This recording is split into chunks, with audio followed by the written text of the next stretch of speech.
As a single game falling more or less into obscurity with two separate titles depending on its regions and ports, Aero Blaster is a relatively unknown game in the grand scheme of things. Seeing released to arcades in 1990 by Interstate Kaneko and Namco, it would be ported to the PC Engine and TurboGrafx-16 this same year by Hudson Soft in Japan and NEC in North America. A year later, the Sega Mega Drive and Genesis would also see a port from Kaneko, which delivered an experience closer to the arcade version in many respects. While the American Genesis version of the game would retain the Aero Blaster name, the PC Engine, TurboGrafx-16, and Mega Drive versions also saw a slight name change to Aero Blasters. Both games do a great job of maintaining the challenge of the arcade version, and that's putting it lightly. Aero Buster and Aero Blasters played a pivotal role in Sarah's gaming past on the TurboGrafx-16, but why has it stuck with him for so long? And how does the Genesis version compare? Let's take a closer look.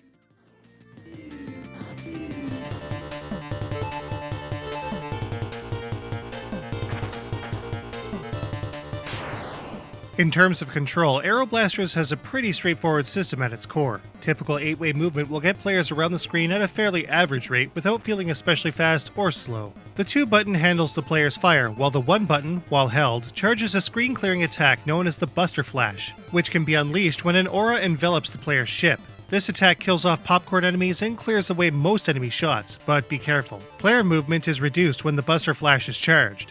Orange pods will appear from time to time, which can be shot to reveal a cascade of power-ups that arc forward until they fall off the screen. Collecting P icons will enhance the player's core attack, starting with more bullets, then energy pulses, and finally flaming waves up to a total level of 10.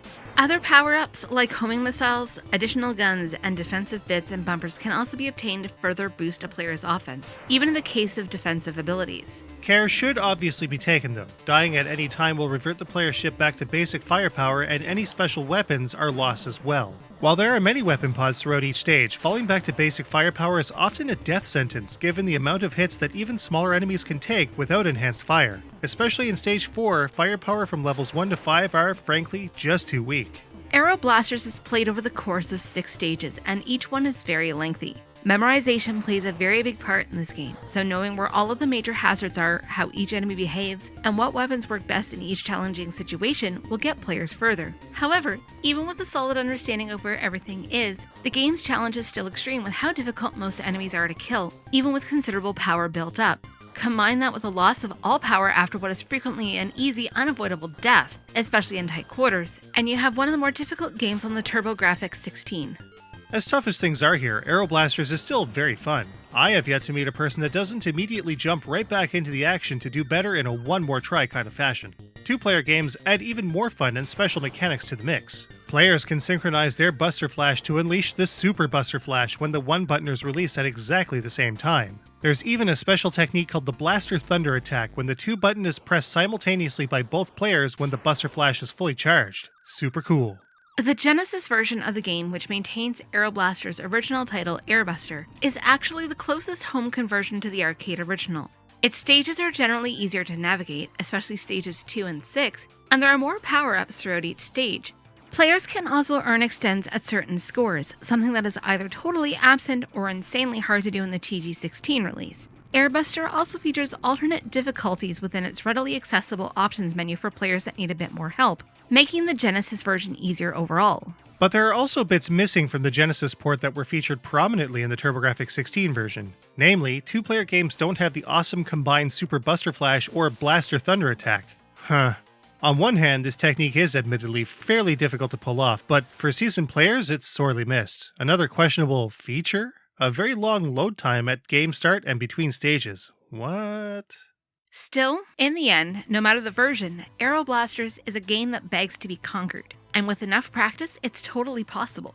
Most importantly, it's super fun the whole time you're at it.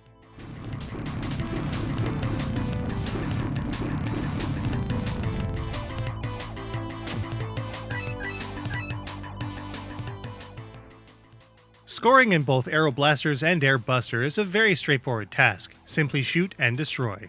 Granted, many enemies will take more hits to kill off than is expected, so players should arm themselves with weapons that do a great deal of damage to take out the bigger and tougher stuff more efficiently. Both versions also have a special $sign pickup found in specific stages that add bonus points to the player's score. Aside from that, there's nothing more to the score. Extra power-ups beyond level 10 and collecting special weapons adds nothing in terms of bonus points. Both versions differ in 2 key points though. Aero Blaster has extends that are earned starting at 200,000 points, and the TurboGrafx-16 version seems to not, which makes things even harder for the player.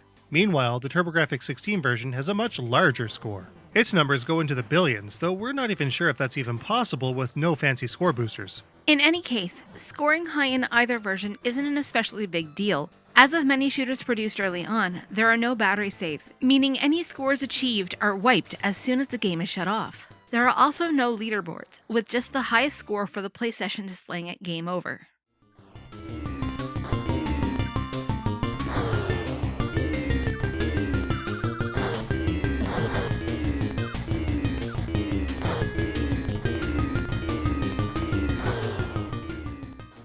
So, Aero Blaster's presentation is apparently the subject of hot debate. Depending who you ask, the TurboGrafx-16 or the Genesis version is better, but where exactly do they stand? Using exactly the same capture methods? Hopefully we can answer that definitively. On the one hand, Aero Blaster on the Genesis is as close to the arcade version as you'll find on home console. The backgrounds are more or less exact and the game runs in full screen, giving it an old school 4:3 aspect ratio.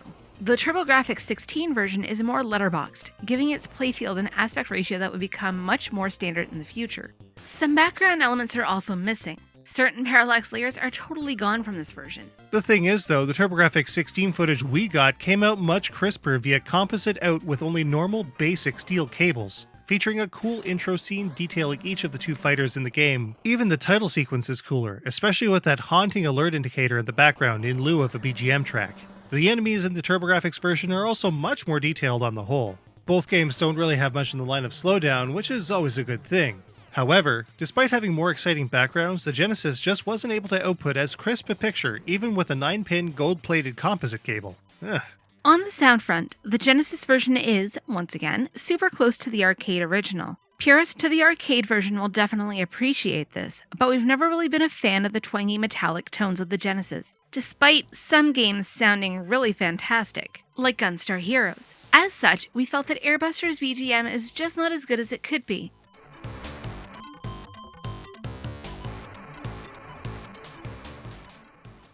And that's where the TurboGrafx-16 version comes in.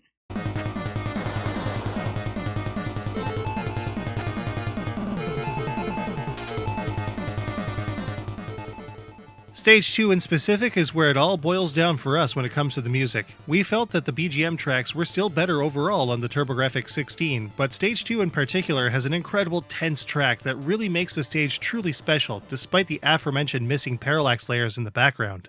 It may have been the first version we've known, but it's still pretty much the very best track in any version of the game. Regardless of the version, be it Aero Blasters or Air Buster, the imagery in both games and the soundset that accompanies them make for a game that is sure to stick out in the mind of anyone who plays it. Breaking through the atmosphere, taking on hulking bosses, speeding through narrow gaps barely big enough for the player's fighter, is definitely a game that stands the test of time. But how does it stack up?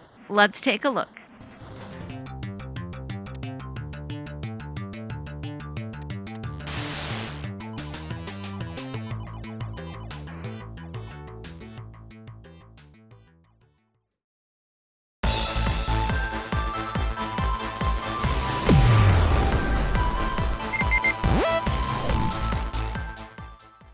Aero Blaster's control is almost spot on. It could have been a touch faster though.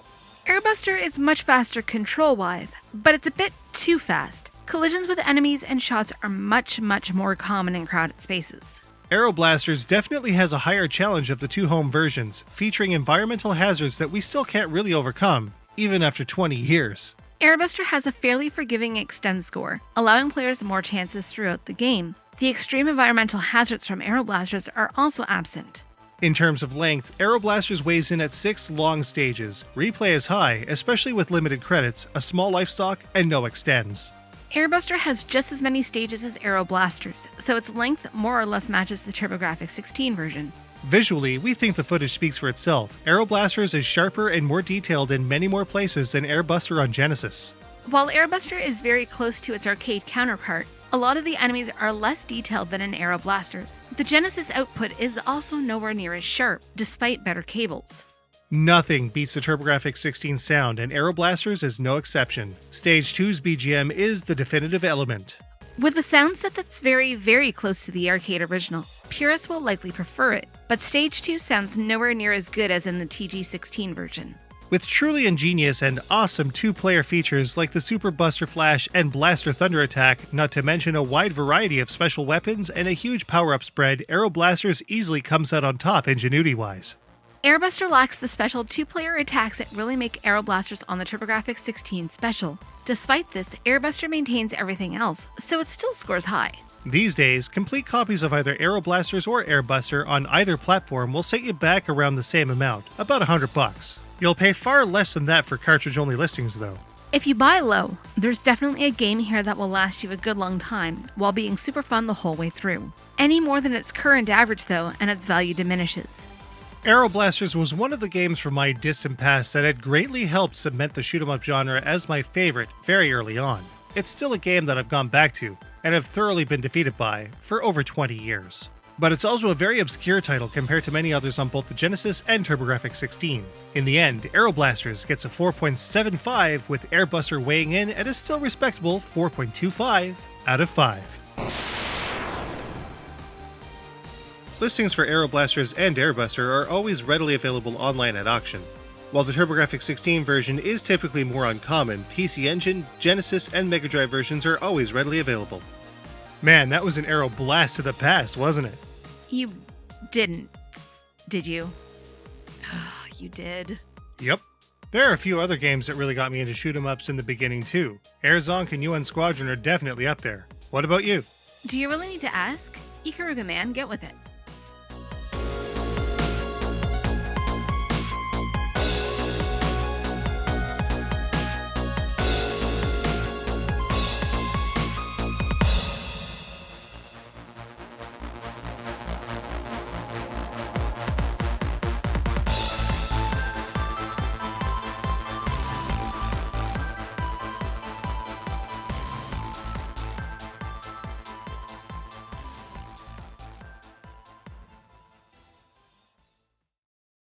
It's that time again. Get ready to vote for the next viewer's choice. Aero Blasters really crushed it with 72% of the vote, and Ocean Commander lost out with a measly 9%. That means Legendary Wings continues on this round. The random selection generator has been engaged. Will Legendary Wings hold out against, oh man, Soldner X2 or Panzer Dragoon Orta? Be sure to cast your vote in the card in the corner of the screen for January's viewer's choice.